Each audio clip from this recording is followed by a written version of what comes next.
Shalom. This is Apologia versus Atheism. This is the game or the round or the talk where we start discussing things involving Christianity. Do the atheists have any ways to put holes in the religion of Christianity?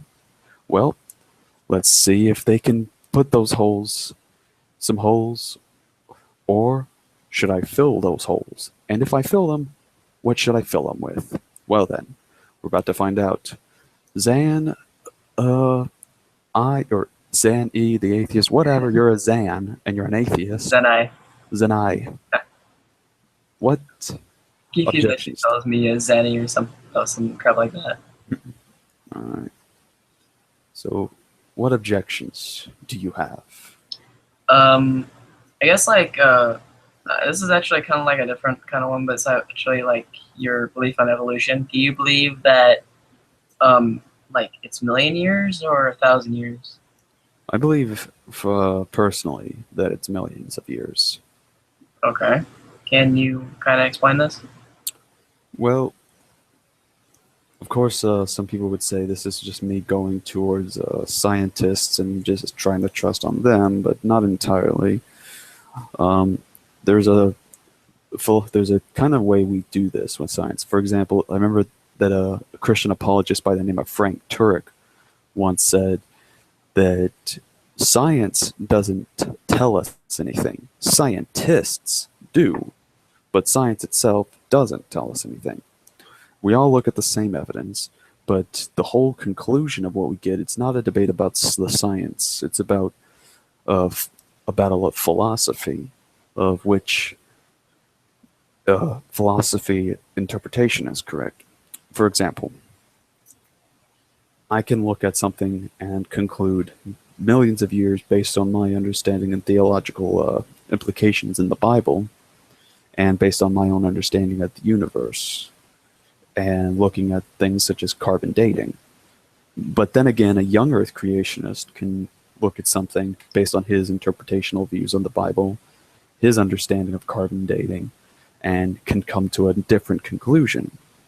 So basically, it's just us coming to different conclusions based on our philosophy. Now, which one is correct? That's the part where, if it's focused on a religious aspect, we wait for that to be answered by the Creator, which even a young Earth creationist by the name of John C. Sanford says that if someone isn't biased and says their thing is absolutely true and objective, then those scientists, whether they be young Earth creationists or not, are liars. Okay. Is that the end of it? Well, I guess. I mean, did that satisfy your? Was that the answer you looking for? I guess it's pretty decent. Well, if you look needing in more details, I mean, feel free to clarify on what exactly you want the answer. I guess biblically, I guess. Well, for example, let's take this. There's the thing where it says the Earth was the creation of the Earth was created in 6 days, correct? Mm-hmm. Well, you could go with the literal interpretation, but then again, take into consideration this. Note that in the second verse, there's a time of darkness, chaos, and barrenness, meaning the earth is empty. And it doesn't say how long this goes on. We just assume that maybe it's 1,000, maybe it's on the same day, or maybe it's 1,000 years, or maybe it could be millions of years. We don't know. It's never specified how long this exactly took place. But then it goes on to say something about day one. So what do we do about that? So maybe this. Millions, or maybe even billions of years, it was barren and empty. Then comes day one, after all that. But then we got this. Day, the Hebrew word for day is yom. And yom can mean several things, from day to morning. Well, not hold on a second. Let me try to get the whole thing mixed up with one of my other points. It can mean from day. It can mean a certain period of time in the day, such as the if for example I say I'm going to go jogging in the day. If we're taking it to the sense that we're taking it in Genesis section, someone may ask, what day are you going jogging? Do you mean Monday, Tuesday, Wednesday? No, I'm going jogging in the day. That means I'm going jogging at some point in the time when the sunlight is out and sometime before noon. So Yom can also mean that. Yom can also mean a decade, a century, a long period of time, and can even mean just almost anything involving a certain set period of time. Like the definitions are absolutely stretchable and definable based on how the word Yom is used. Let me see if I can actually pull it up with my okay, there it is. I got a Bible software thing where I'm able to pull it up, and hopefully if I can increase the size of the text. There we go. All right, so and this I'm only going to get a one shot to present to everyone. Okay, so Yom, of course, the definitions: day is in the warm hours, by the literal from sunset to sunrise to sunset, from sunset to the next.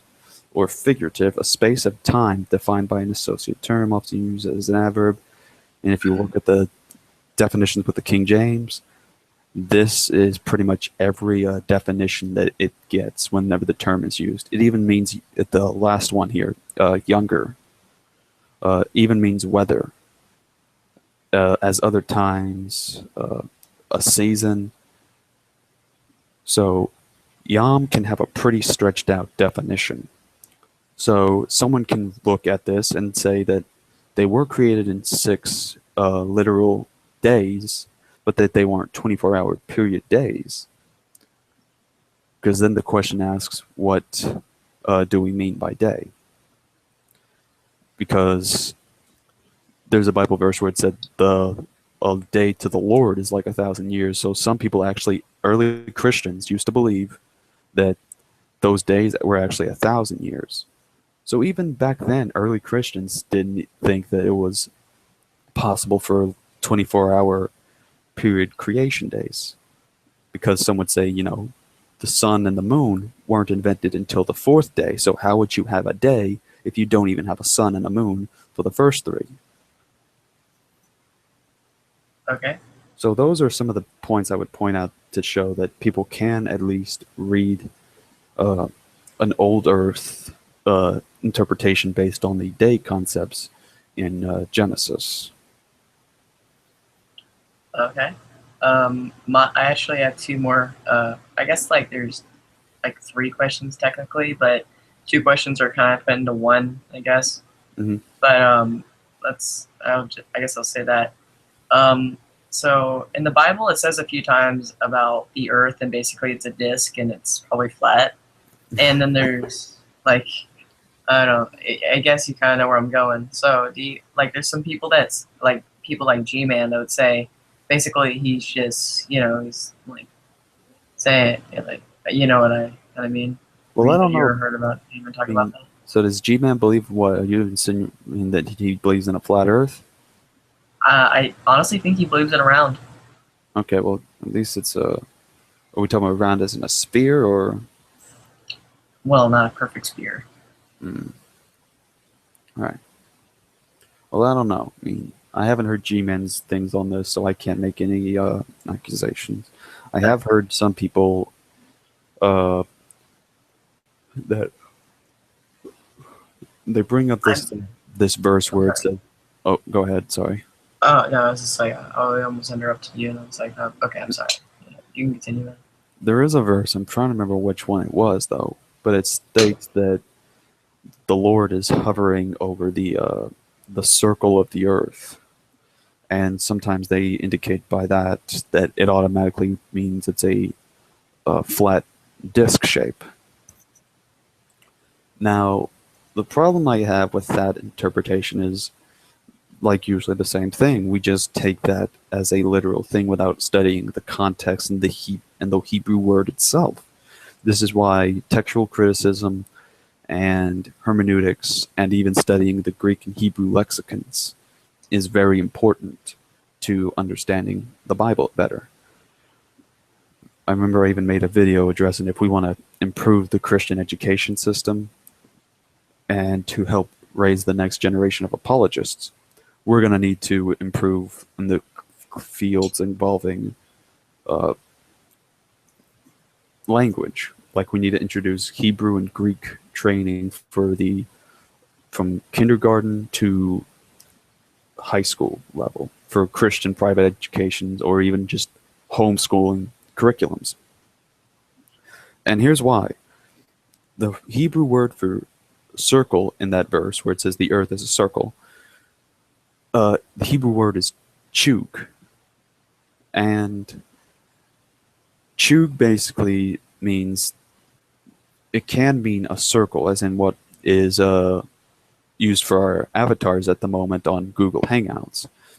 But chug, according to Hebrew scholars that study the language and study how it's used in sentence structures, chug can also mean the same thing as a sphere. And according to the scholars, given the context, it fits the requirement that when it mentions chug in this verse, it's mentioning a sphere. There are several other Christians, even some of the people that would be considered crazy young Earth creationists, like Nephilim Free, and well, I'm not sure. Maybe Nephilim does, but then there's Veckel.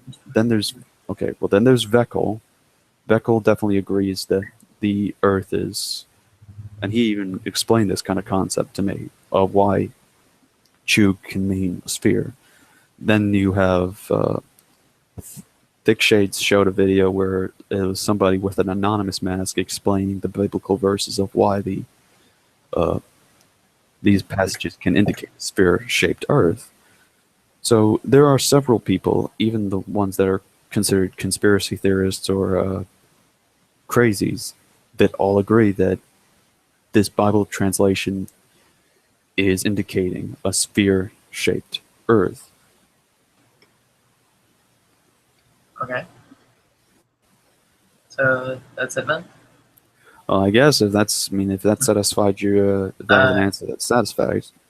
I guess, man.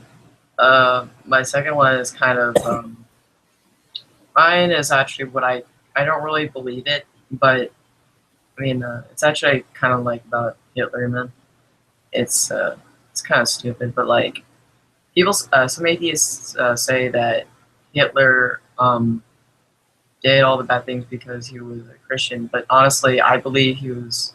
I think it's like a weird term called baby kisser, which basically he would support the one, he would support the right while he's also supporting the left. I guess what's kind of your side on this? I guess. Well, the thing with Hitler had a lot of a lot of Christians will surprisingly say Hitler wasn't a Christian and that he actually despised Christianity. Like Ray Comfort made a movie called 180 where he was addressing the Holocaust and compared abortion as the next modern Holocaust that's being legalized. And of course, Ray Comfort's a Messianic Christian, meaning he's a Jewish Christian, which he basically would go on and say that Hitler hated Christianity. Hitler was actually Hitler did all the things he did because he believed in evolution, survival of the fittest, so you kill off the weak. And this was, to a sense, he's right, but what it was social Darwinism, not the scientific theory of evolution. There's social Darwinism, which we learned in a sociology class, was made by a sociologist who created a social philosophy to help out the it was basically a philosophy for economics, and the philosophy was survival of the fittest, the weak die off. And then people started using this for very bad philosophies on how they outview life. Hitler just so happened to be one of them, and the guy that made social Darwinism was wrong, and Hitler was wrong. Now, the things about Hitler, though, that the Christians will point out too, is that he was a positive Christian. And the thing with positive Christianity, if you look this stuff up, is that it was a edited version of Christianity where he basically, it's sort of like Jehovah's Witnesses. They took some of the stuff in the Bible that they liked, but then they rearranged and even edited out some of the parts that they didn't like because they were basically trying to build the perfect Aryan Jesus. There were some positive things Hitler would say, but then there's negative things that would be left out of his Christian belief of positive Christianity. So, in a sense, if an atheist wants to blame Hitler with Christianity, they need to blame him for the claim of what he actually did was that he took Christianity, he rewrote it, and made his own thing. So it wasn't about Hitler being a Christian, it was about Hitler being selfish and wanting to do what he wanted, even if he was going to have to rewrite an entire religion and make his own cult into doing so. Okay. I guess my next question would be kind of like, do you like? There's some people I kind of agree with it a little bit, but I just think it just matters on the size. It's just like what you said about cults.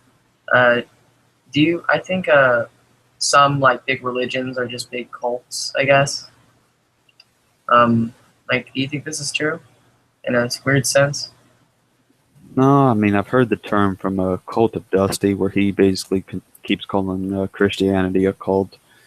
And I remember this one chick, and she still occasionally comes on, named KH. She's a Christian universalist, which means she believes in a doctrine of Christianity salvation where she believes everybody is going to heaven and that nobody is bound to hell. Which, of course, I'm in a disagreement with her on that.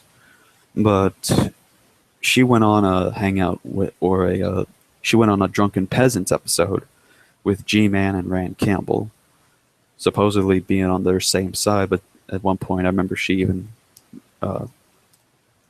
corrected G-Man and said that Grand Canyon was strong proof of evolution. But anyways, Cult of Dusty was saying, why is Christianity a cult? And it was because, they're following a dead guy, and of course McKay is questioning him, saying, oh, so that's all that makes him a cult, and all that kind of stuff. Okay, hold on a second. We got ladies and gentlemen, we got a thing here from the man himself, known as Nephilim Free. He just commented asking a question. How can a gay Christian who believes in evolution, that the earth is millions of years old, that the Noah will flood, and that God will torment people for eternity, fill any gap atheists spring forth? You have nothing but gaps. Acknowledge yourself. Get your doctrine straight before attempting Christian apologetics. You are not in the slightest way prepared for doing any kind of Christian apologetics. You are free to come in the hangout. I am leaving you a link, buddy. Wait, right. Motherfucking Free is coming on you now. Yeah, I mean, to me, was he calling me a gay Christian? Wait, me? Was he calling me that? I mean, I like women. What in the world, though? I actually, like, the thing is, if someone calls me that, I'm just gonna laugh in their face, and I'm gonna like, you're totally wrong. You are wrong, really, really wrong. Let's see. How can a gay Christian? I mean, I believe in evolution, millions of years, and I don't know exactly on the flood thing. I think the flood could be local for Noah's flood. Gay. But basically your profile picture. Really? Wait, my profile. Why does my profile picture indicate I'm gay? Are you trying to say something? No, I think that's what he was aiming at or something. Wow. I think Okay. it's like your hair or something. Okay. Please, Moving on. All right. moving on. Yeah. Okay. So, what were you saying earlier before I went about on Nephilim free? Oh, it was a cult. Oh yeah, the cult. Um, a cult to me, there's a religion and then there's a cult. Religion is when you're in a big system. Basically, when you're in something such as, I agree that Islam is completely false and even follows tactics that can be considered cult-like. But should it be considered one? No, because it has reached a large enough popularity that it can be considered such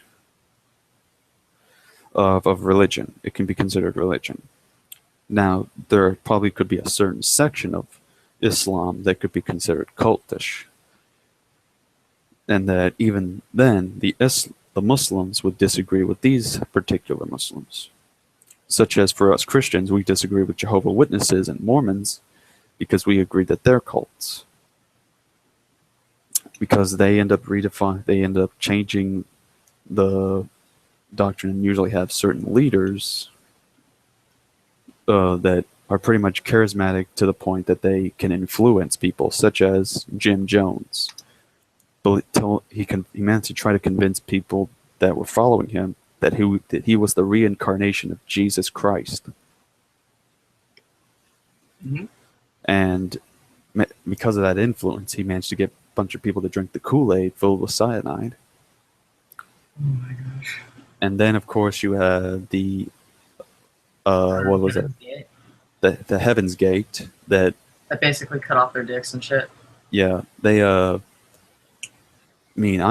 all for promoting celibacy and living the single life, but I would never promote castration. Why don't you just don't wank it? That's my solution. Just don't wank it.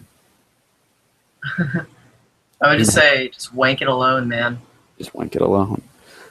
Sadly, But I don't wank it at all, actually. And the thing is, I'm not like. The thing is, like, wait, dude, are you straight or?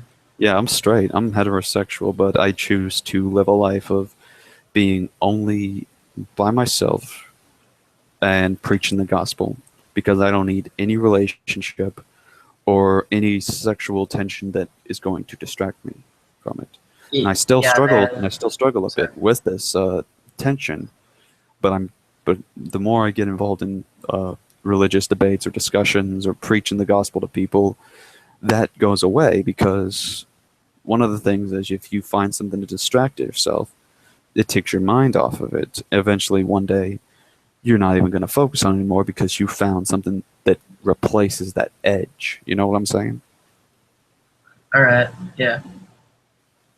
But actually, I kind of don't do that. It's just like here's the thing. I'm actually asexual. I don't find any gender to be any kind of. I don't really find them sexual. I guess I look at them just like how I would look at pretty much everyone else. Well, right on. All right, I'm gonna try to leave a link for people. Yeah, it's okay. So you're asexual. And then plus, there's actually another reason I'm actually kind of asexual. It's actually a smart reason. It's basically because I don't want a wife and I don't want kids. Stay out of the drama, I guess, huh? Yeah, screw that. Now, I might consider it. That's why I keep the label heterosexual.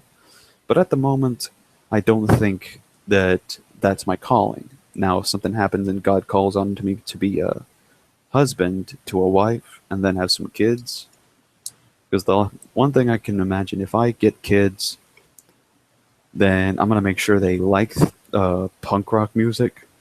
And the one way we can entertain ourselves is by starting a band together.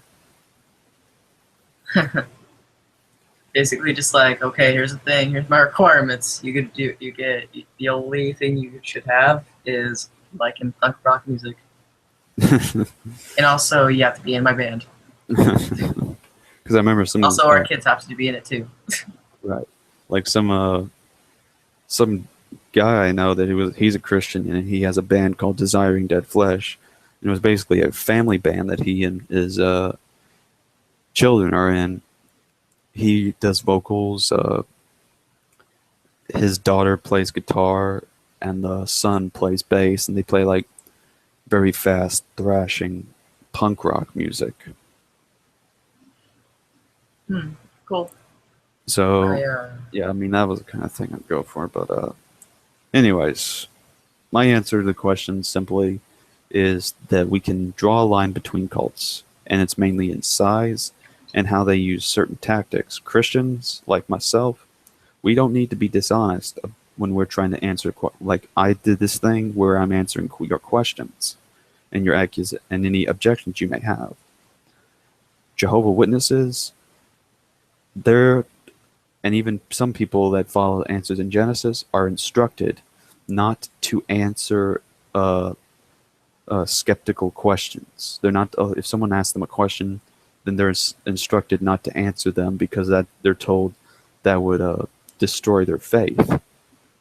That's not true at all. 1 Peter 3:15 tells us to give a defense for the reason we have the faith in our hearts. Okay. So I'm done on that. I guess you kind of immediately stopped. I thought you were done, or are you done? I can't tell. I don't know. I'm done with that question. Okay. Well, I don't know if it was a bad question. I mean, did I answer it to the best of my ability, or is there anything? I guess. To be honest, I'm not really. I guess I'm good at hearing, but sometimes I'm a very kind of slow person. So basically, I have to listen to that like over 1,000 times, and then I'll basically be like, "Oh, I get it." I'll just shake my empty head, just like, "Oh, okay." But yeah, I think that's suited, I guess. But crap, I had a question. Crap, where can I can't find it. Hold on, I'm looking in my file cabinets. He's looking in the file cabinets, ladies and gentlemen. Crap. Hold on a second. We're gonna need suspenseful music for this one. We need to make this Wait, I guess I kind of got it. Okay. It's like about Mormonism. Do you Mormons? Like, I guess there's actually a debate that happened a long time ago. I watched it. It was basically a Christian and a Mormon kind of debating, and the Mormon was citing that Mormons are Christians but a different side. Mm-hmm. Do you believe that? And I guess, and whatever I mean by kind of believe that, I kind of want you to answer this like biblically, just like basically just talk from the Bible how it doesn't make any sense, I guess. Right. Well, here's the thing. With Mormons, they of course still hold to that they believe in the Bible, but they also hold to another book called the Book of Mormon. Now, the one thing I do appreciate with Mormons is that whenever holiday events turn around, or if they're making videos involving Jesus, they can make some really high-quality videos. And people have used these videos to, even regular Christians have used these videos admitting that they're good for showing visuals of certain lessons. But the problem with Mormons is that they believe that in the afterlife, people that die can become gods. Planets. I kind of read up on religions. I know a little bit about this kind of stuff. But nowhere does it say that in the Bible. There is only one God, and that's what the Bible says, and that all these things of the pagan religions, that they're false and that they don't exist. That's pretty much the concept of the Christian Bible, and if Mormons are going to claim to be Christians, they have to at least accept that no one can be God. That was the reason for the Tower of Babel being destroyed because they wanted to be like gods. They wanted to be with God because they thought they were gods. And that there's only one God, and the Bible states this. If a Mormon is not going to accept that, then I don't think he's a Christian if he's going to believe there's more than one God.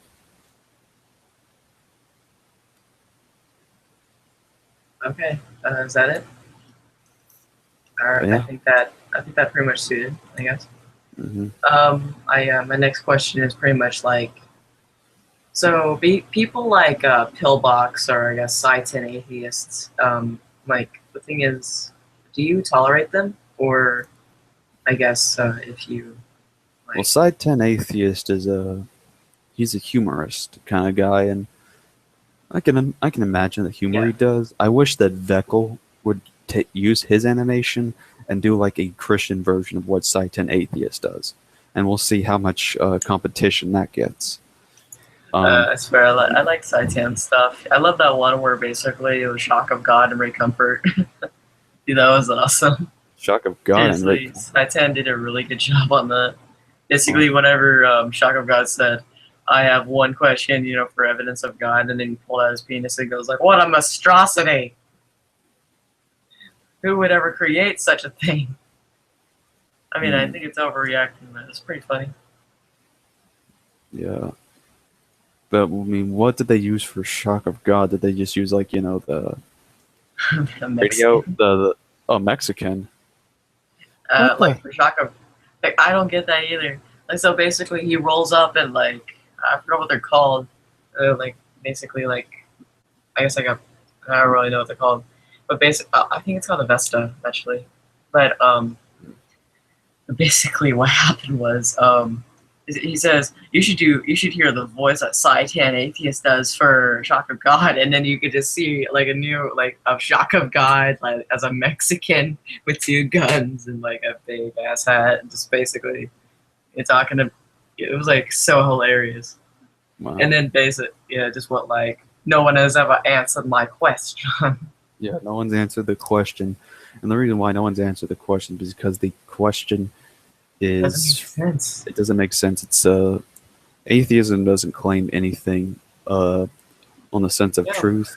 Yeah, atheism doesn't claim anything on the sense of truth, which is one of the reasons why I have a problem with it. If you're not going to make a sense on truth, then it's not a philosophy for me. That's my problem with it. I mean, if you're trying to just find some stupid reason to get rid of atheism, it's not going to work. When you're going to say something like proof or evidence of atheism is accurate and correct, it's a default position, and I don't know how much I would have to even pound that onto other people. Of course, presuppositionalists like Saitan Bruggencate will say everybody knows God exists. There's no excuse. Even newborn baby infants know God exists, which is, I don't agree with that. I am a combinational apologist, so I do consider presuppositionalism to an extent. But I believe that still people don't have this innate inbuilt ability of knowing that God exists automatically. That's something we have to acquire from spiritually discerning things. Okay. But I mean, what was your question concerning this about? Were you asking a question concerning Satan Atheist and It's like it's basically like this. So, like people that are allowed like Satan Atheist and Mhm. like Wait, like about people like pillbox. yeah, and pillbox like basically like them, kind of like they're kind of jerks. Well, So like as I mentioned earlier, Satan Satan Atheist, I know. Atheist, he's a comedian. So what he Yeah, I does know. is He's humor. But Pillbox, he's still a brother in Christ to me. So we both identify as Christians. He, of course, is going to keep calling me a blasphemer. He's going to keep calling me a heretic. He's going to keep calling me a pseudoscience preacher. He's going to keep calling me a bunch of things. But I could care less because I'm still preaching the gospel, and that's more what I do.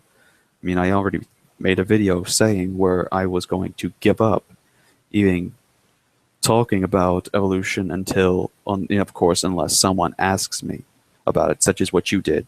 Like for the hangout, I wasn't even going to mention it. But if someone like Pillbox or anyone brings it up and starts asking it and brings it up as a conversation, I have no choice but to engage in it.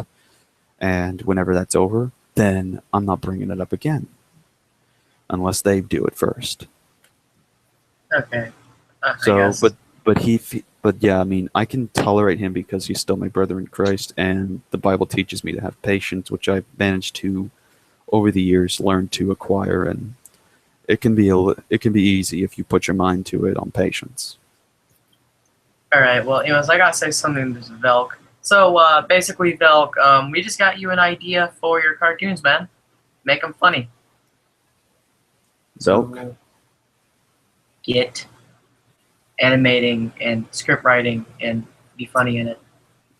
Make seriously. Wait, were you talking about Velk? Like I guess make something like kind of like funny. Oh look, Wolf King's in here. Yep, it's Wolf King. Ermagerd. Wolfie there. Wolf, you gotta help me, man. I'm out of questions. His mic thing might not be working at the moment. Yeah, he might need to come. He probably is gonna try to come back in as soon as he can. Jeez, my mic actually started doing that.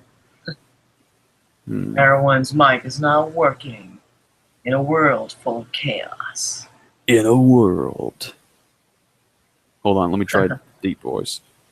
In a world where scientific atheist is making cartoons where he places Ray Comfort and Shock of God. Shock of God. In a world where Wolf King just returned to a hangout room to answer tough questions. Actually, he asks the tough questions. Christian anarchist answers them like a boss. And then there's Zenai flying in freaking space.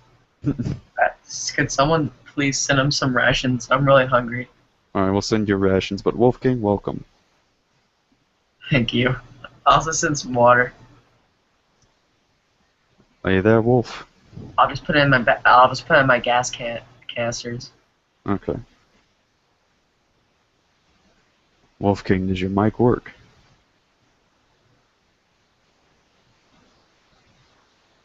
You can type in the side chat because he just sent hey. Okay, yeah, he does have a mic, and his mic does work. Well, if you... Wolf King, please help me. I'm out of questions.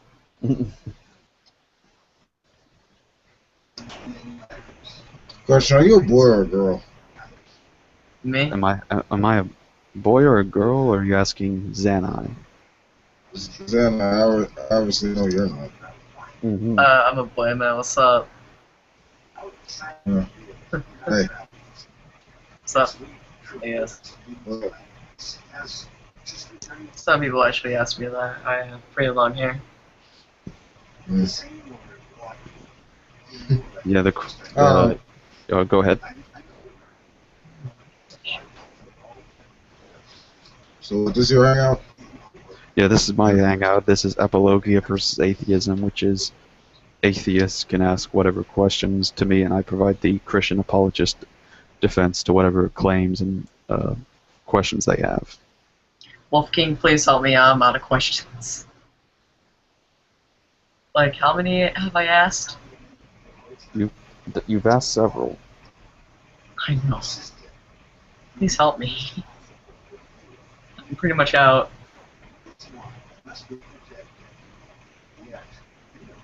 How do you reconcile the fact that the stories of the Old Testament are kind of more or less influenced by elder mythology?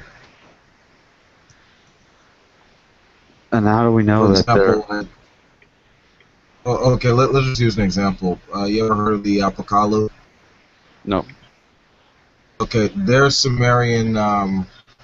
You could say there's Sumerian demigods that were, if I'm not mistaken, set in motion by the elder god Enki to um, basically pass down wisdom and knowledge about civilization to humans, basically, and have them advance.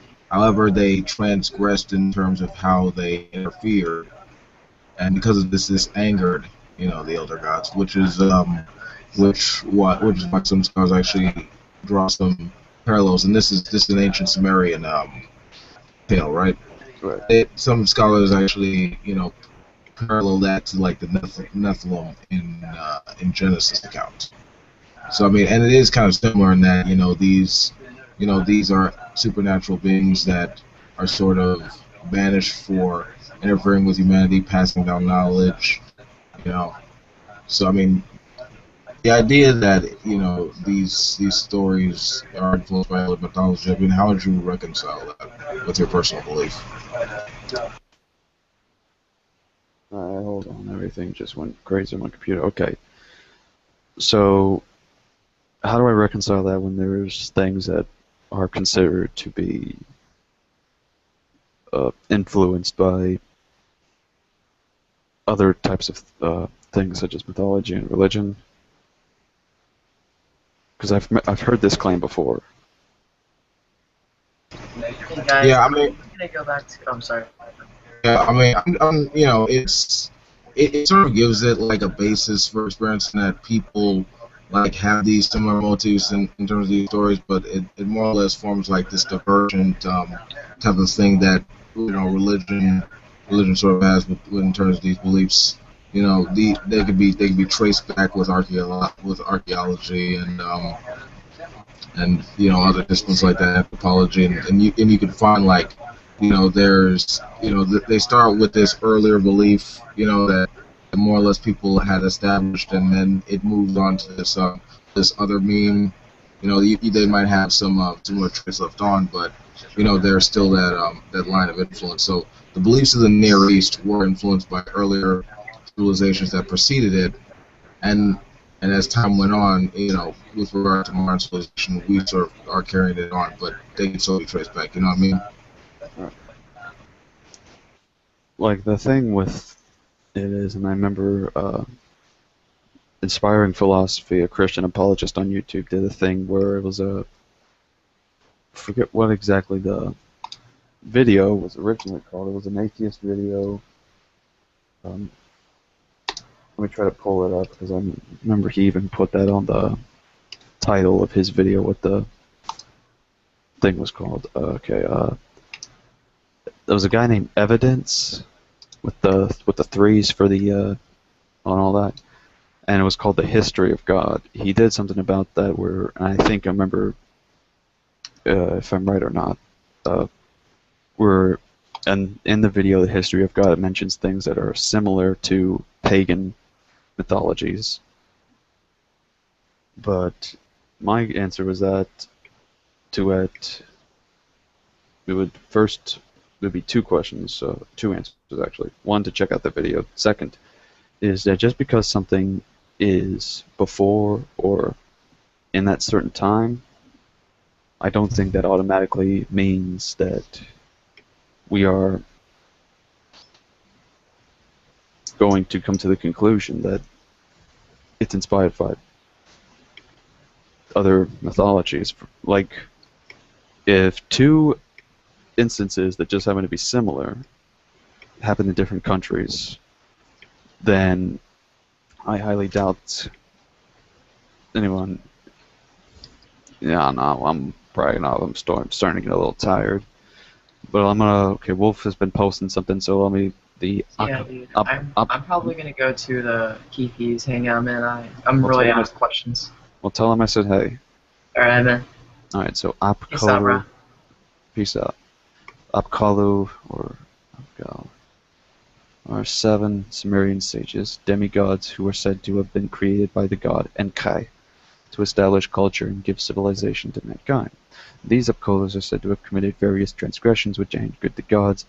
These seeming negative deeds for the later Apkallu and their roles as counselors has led some scholars to equate them with the Nephilim. Genesis chapter 6 verse 4. And that could be possible that these things were the Nephilim. But the other thing is that they just could have been there, and there's just coincidences. And I don't know if that might not be a satisfactory answer, but there is always, we have to consider possibilities as well, that we don't just limit it down to it just being influenced by it. I mean, is it an unreasonable statement to say that earlier civilizations could influence later ones that happen? Well, yeah. Earlier civilizations could influence later civilizations with the beliefs and that it shapes the structure and that of what they believe and how they describe our experiences. Because let's keep in mind, these stories, these folklore, it's they're sort of divergent with the rise of all civilizations all around the world. You know, it's not so much. I mean, it's not so fair to say that these stories, these myths were ways that they described experiences in terms of accounting for their history and culture, but it just wasn't necessarily, based on the same. It's sort of like influenced it, but it's more or less loosely just repackaged, so to speak. Mhm. I don't think it's unreasonable to say that something can't influence it. Like, I believe that Judaism influenced Christianity, and then Christianity, of course, would influence Islam. But then, of course, even if something was an influence, would that destroy its validity? Well, we have to consider what the claims are being made. Now, for me, Christianity is true because of certain things that it says in the Bible, and the certain things I can observe with my philosophy based on that. Now, I can do the same with other religions and can come to different conclusions. And I've done so, and to me the conclusion still comes to Christianity as being the true religion. Okay, I think that's fair that you could have that belief, but with the acknowledgement of these things, in terms of sociology, anthropology, just figuring out the human basis of why people have these beliefs, it's more enlightening to the point that its truth value is more or less a bit of let's say a non-issue, in the sense that that there's a basis to understand why people believe these things, why they're carried on and things like that. So it doesn't necessarily, you could make the statement that it doesn't necessarily destroy the truth value of religion, but it it more or less with these like revelations, for lack of a better term, um, it brings more light, why people have these beliefs and the mindset of believers in that sense.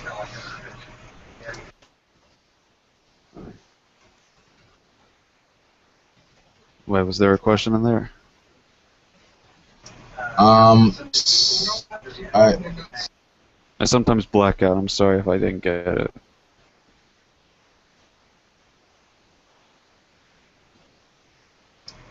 Honestly, no. I was agreeing with you, but I was saying that that there's a basis we can understand, and like a measure by which we can determine what is possible from what isn't. That's the same. Right. All right. Well, welcome, Kunar. It's Connor. Just Okay, call me Connor. Connor. All right, Connor. All right. Welcome. So are you theist or atheist? Christian. I've been watching your videos for a while. I just thought I'd stop in, see if I could give any insight on anything I know. Let's see. Well, this is this mainly was aimed at atheists' audience to see if they can get in here, but apparently a bunch of them are out playing with Xbox and soccer. Because of course every Friday is what's it called? Deeper Than Dogma. So I think I picked a very bad time to do one of these things. I guess so. Yeah, gotta get my scheduling right, and I gotta be more get more popular on here. They got like 5,000 or 300 subscribers. I only got 100. That ain't good enough. Regardless, you can still have good discussions on here anyway. Yeah. But yeah, I mean, I think we've done, since I don't think much people is going to come, and this is just gone as much as it can, we're going to end the episode here, and we're still going to, if... Well, I guess I do have one more question before you do that, I suppose. Alright, lay it on me, Wolf, so I can put the chain on you and make you my new pet.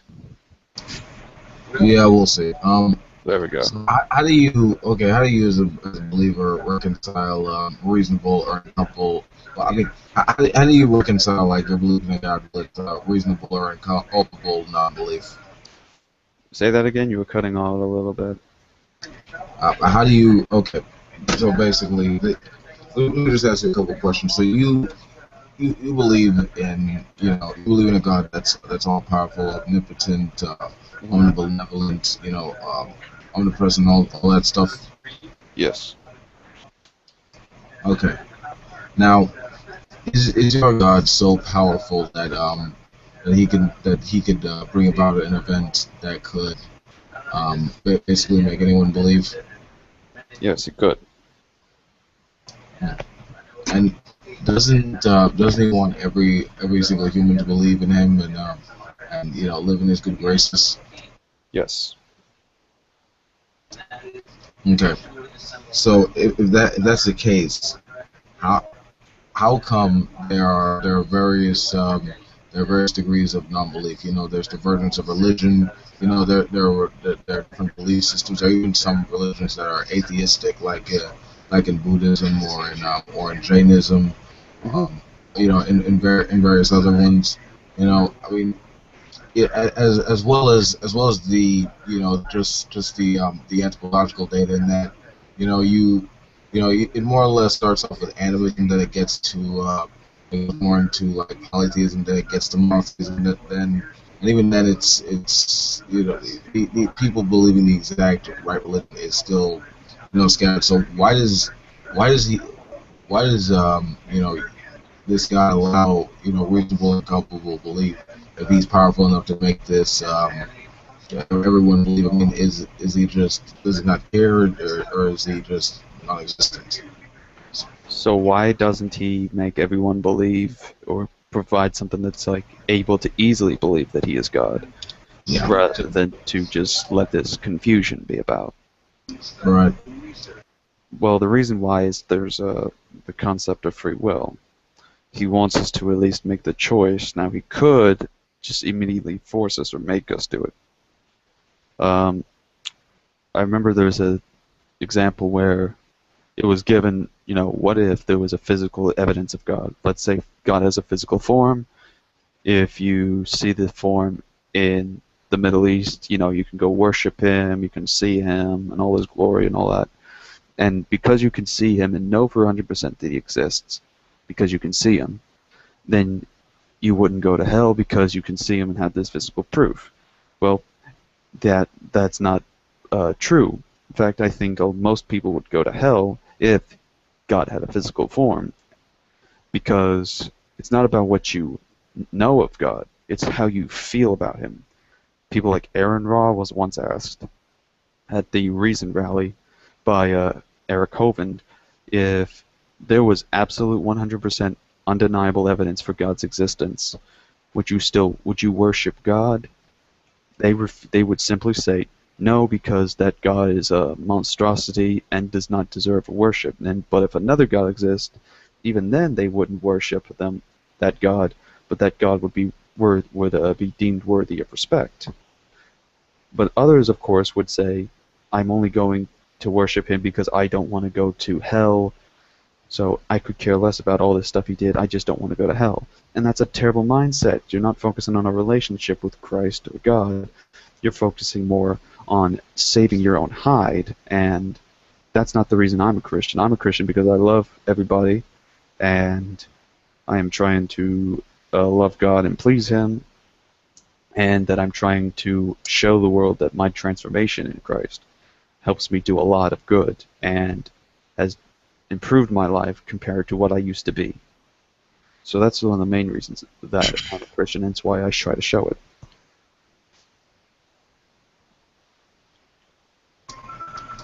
Okay, but if this is the case, then wouldn't wouldn't it just be more or less apparent to most people that that this deity exists? You know, despite of it. I mean, it's just that that there was a recent BBC study to where multiple nations would become irreligious, in the near future. This is I wouldn't say this is necessarily invoking some prophecy, but it is this consistent matter of in sociology as well as statistics. So I mean, like, is this just more or less coincidence, or is there just something that's beyond our comprehension? And if it is, then what's the point in even comprehending about it? I mean, Like basically, what would be the motive to hide from humanity? Like, if it's apparent that he's real, in spite of what we understand with science and everything like that. let me point it like this. Now, let's say this. If I were to hold up to you a cup, and it appears that I only fill it with half of water, and I hold it up to you, and I ask you, is the glass half full or is it full? What would your answer be? Could you ask the question again? If I were to pour in some water into a glass until it reaches half the cup, and I were to present the cup to you and ask, is the cup half full or full? What would your answer be? Half full, I guess. Well, it would be half full if we're considering just the one dimension of it, just the water. But if we're going to try to focus on the technicalities of what the cup is full of stuff in general, it would be that it's full. It's full of gas. There's the water part that contains the particles, but then that's the liquid particles. Then, of course, there's the other stage, which is the gas stage, which that's still in the cup because of what the atmosphere and the air is. So technically, the cup is full. It's full of air. It just has another layer onto it. And that's the thing that I think when it comes to God, we can be apparent when concerning things such as the cup situation, but we have to look a little more closer and understand the concept and what God is about in order to seek Him. Well, I grant you that while matter has various different states by which it takes place by the laws of physics, the difference is that we can verify these things. We can communicate their physical and chemical properties to one another via scientific data. With the supernatural, I mean, at best you can appeal to personal experience, but trying to appeal to it being of a different like experience or dimension or something like that, it sort of more or less begs the question. But I sort of get what you're saying, but that's more or less the difference between those statements in my view. Alright. I mean, the only thing I would say is that God is one of those things that can't be observed by the scientific method or the naturalistic understanding of things. And that's where there's a Bible verse that says we need to spiritually discern them. We need to spiritually discern God because the natural man can't understand the things of God, because the things of God and God Himself are spiritually discerned. So in order to find God, we have to spiritually discern things instead of just being the natural man that only focuses on the things of this world. And that's one of the things why we try to promote spirituality and all that kind of stuff. But that's all the time we got for the show. I'm definitely going to try to help answer more of Wolf's objections later on, if on the off air, if he still has any. So until then, Shalom Aleichem.